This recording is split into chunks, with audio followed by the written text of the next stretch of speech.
Si jamais on vous présente quelqu'un avec beaucoup d'intérêt, un bon ami par exemple, pour une de vos amis qui cherche un copain ou vice-versa, je vais vous présenter le ski suivant de la même façon.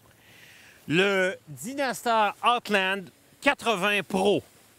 Une surprise et une révélation pour moi parce que j'étais pas très amoureux de la gamme des skis légendes par le passé, mais pour des questions bien personnelles, pour des questions de manque de sensibilité, de qualité de réponse que je trouvais qu'il me donnait. Alors là, on a un ski fabriqué à Sallanches en France et qui, heureusement, retrouve exactement les mêmes technologies qu'un ski de Coupe du Monde. Parce qu'on a fabriqué un sandwich de bois avec des champs en phénol. Et le phénol, c'est ce qui est utilisé chez Dynastar pour les côtés de ces skis de Coupe du Monde qui ont énormément de succès. Et en même temps, on a un ski assez large au patin, à 80 cm, et on pourrait penser que c'est un ski qui s'adresse aux gens qui vont skier à Sutton ou à J-Peak. Parce que si on lui répartissait pourcentage piste, pourcentage hors piste, moi je dirais que c'est 50-50. C'est vraiment pour moi une surprise parce que quand on prend le ski sur les conditions de neige qu'on a aujourd'hui, eh bien on a pratiquement un ski de slalom.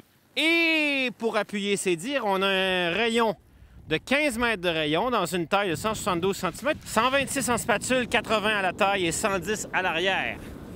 Un ski vraiment léger, un ski qui, en même temps, adopte la technologie de spatule inversée.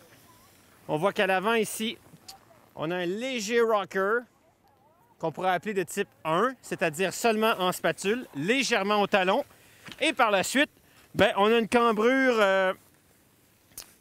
presque minime, presque invisible sous le patin. Donc, on a encore un ski avec une flexion très progressive. Puis en même temps, la beauté de la fixation chez Look, Dynastar, Look, c'est qu'on a une PX12 fluide et on va pouvoir les retirer si jamais on part en voyage pour les mettre soit dans le sac à ski ou dans le sac de transport pour éviter d'avoir des surplus de poids dans un sac ou dans l'autre. Je vous dirais que ma plus grande surprise vient du fait que si quelqu'un aurait à avoir un seul ski au Québec, le Dynastar Outland Pro 80 pourrait être celui-là. J'aurais pensé qu'il n'aurait pas été très efficace en accroche sur les neiges dures. Sur des conditions très dures de neige glacée, eh bien, on a une accroche de folie. Un démarrage en spatule, pareil comme un ski de slalom. Je fais rarement ça, mais celui-là, je vais vous le recommander. À tout le moins de l'essayer pour pouvoir voir si vous, à votre poids, s'il vous procure les mêmes sensations qu'à moi.